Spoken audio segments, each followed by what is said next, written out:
Do do do do do do do.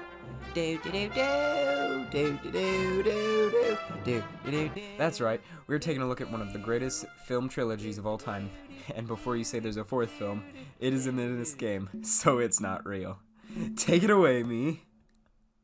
Hello there, Internet, and welcome to Sans, the one-stop shop for all kinds of exotic curios. Breaking down each of the original 3 movies into 6 levels each, which makes you wonder, what is TT's fixation with 6 levels per movie? Access to the levels takes place in Barnett's College, you know, the place where Mr. Dr. Jones teaches, when he isn't punching Nazis, destroying archaeological wonders, and fridge flying. No, you give me this one thing. Do not ruin the experience for everyone again. Indiana Jones really puts the old phrase, those who can, do, those who cannot, teach, into question. But I guess old George Bernard Shaw didn't take into account one of the most manly men that not only teaches, but kicks some serious. Do you even profess, brah?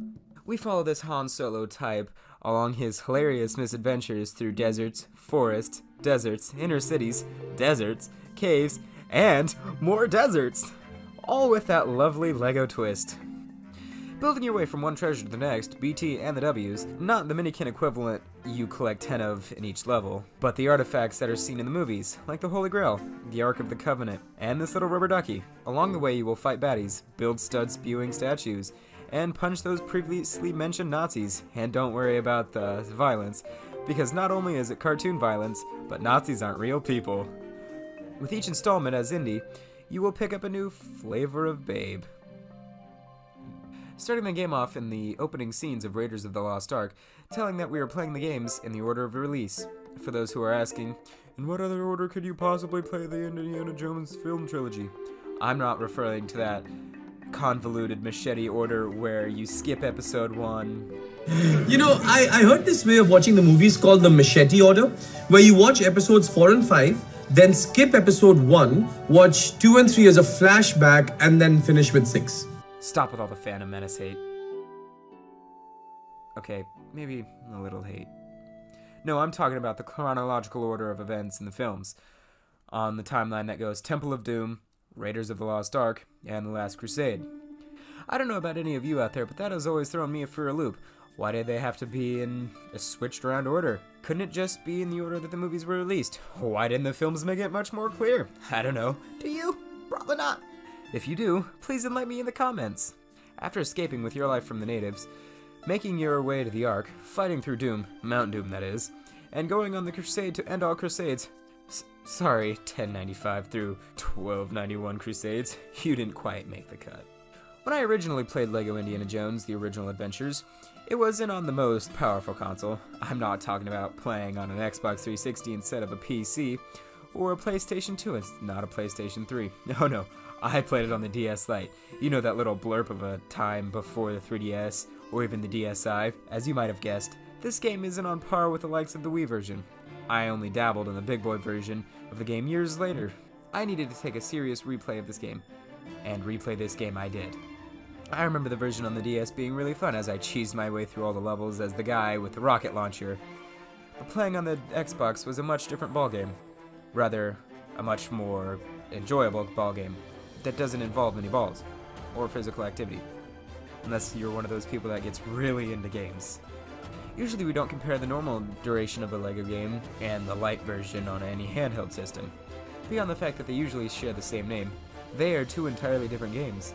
I just put so much time into playing this game when I was younger, I just can't help not bringing it up. While on the topic of system differences, there were a decent number of consoles that hosted this game. The Xbox 360, PlayStation 2 and 3, Wii, DS, and PC were already mentioned, but it was also available on the PlayStation Portable. For the few of you that are wondering if the PSP version is like the other portable versions, it's not. The PSP game is a lesser console version with dumbed down graphics. Think Skyrim Special Edition on the Switch compared to the Xbox One version. If you were one of the special ones, you could have picked up the 360 version with a Kung Fu Panda game. That's everyone's dream game right there. As always, we will start the more detailed selections with the pre-order bonus. There wasn't one. Moving on. Following the tremendously spectacular LEGO Star Wars The Complete Saga, there was a lot, in my eyes, that LEGO Indiana Jones had to live up to. With a slightly smaller character roster, you would think it would be at a disadvantage when it came to the grading scale of things. Well, once again, all of you pessimists out there are wrong. Maybe you guys and gals should brighten up a little bit. This is a video about LEGO video games after all. Unlike the enormous roster of potential playable characters in Star Wars, not every single background character of the Indiana Jones franchise has a background story more vibrant and full than any real person I've ever known. 83 characters are available, with all of your favorite classics, and a few that are a little less classic. Remember that thing where if you unlocked a red brick, you had access to new, level-specific characters in the Complete Saga? That same thing can be done here with the likes of Santa Claus and skeletons becoming options. You can see that the best ideas were transferred over. Speaking of the best ideas, do any of you remember the Easter egg in LEGO Star Wars where Indy was availably played to grow excitement for this upcoming game? I say upcoming game like this is new. It came out... Oh dear God. This game came out in 2008. Seems like we were a bit behind on getting this review out. Oops. Well, the favor of Indy in space returns with Han Solo being available in the 1930s. You thought an old six-shooter in space was crazy? Try a laser blaster wielding maniac that always shoots first. Never has it felt so good to blast Nazis out of existence since Wolfenstein. Ah, there's just something so riveting about pumping Nazis full of white-hot plasma. Outside of the Harrison Ford types, there are actually a number of different playable peeps. You have Jock, the pilot from the first movie, or Marin, also from the first movie, and much more well-known characters like Sala, Sean Connery, the bad guy, Belloc, the Bazooka Trooper, aka the best character ever, and Short Round. Now, before I continue, I would like to take a brief moment to inform the public of something very important. Something that affects the lives of many every day. This is hard for me to talk about. I need to tell you about how this man right here is not this man. Glenn, from The Walking Dead, is not the same person who played Short Round. I have no idea where this came from, but the zombie slang war machine is not the same ankle biter as Short Round. Two entirely different people. Thank you for your time. Off the rant and back to the characters.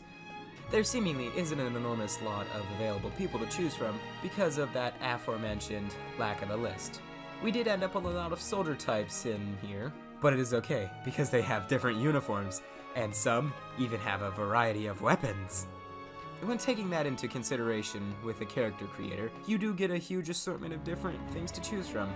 Now, here's why I have to dip into the DS version of the game. When playing the game on the DS, you did have another playable character. The game that has everything going up against it when comparing it to the console versions finally has the upper hand. You get to play as, you guessed it, a clown. Oh, you didn't guess it, and you are let down by the reveal.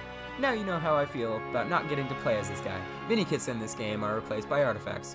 For some reason, I guess Indy is just too good for space capsules that hold spaceship bits inside.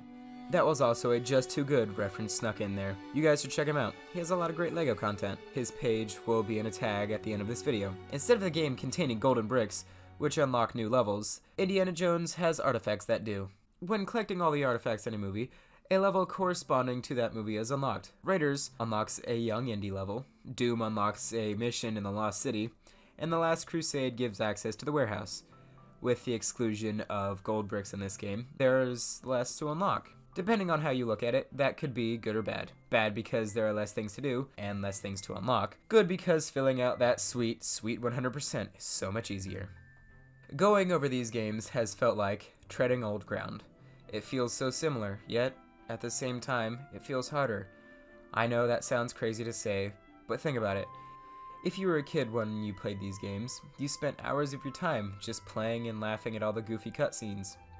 As an adult, you overthink the simplistic nature of things. That, or I am truly the worst player out there.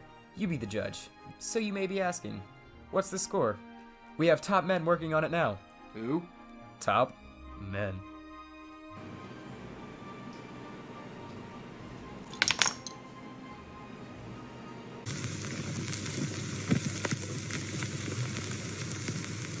Interrupting breaking news. This week's recipient of the giveaway of the Lego City Jungle Buggy is Christian Briggs. Please send your mailing address to sansviewermail@gmail.com. If you are under 18, make sure to have parents' permission. Congratulations, Christian. Now back to your scheduled program.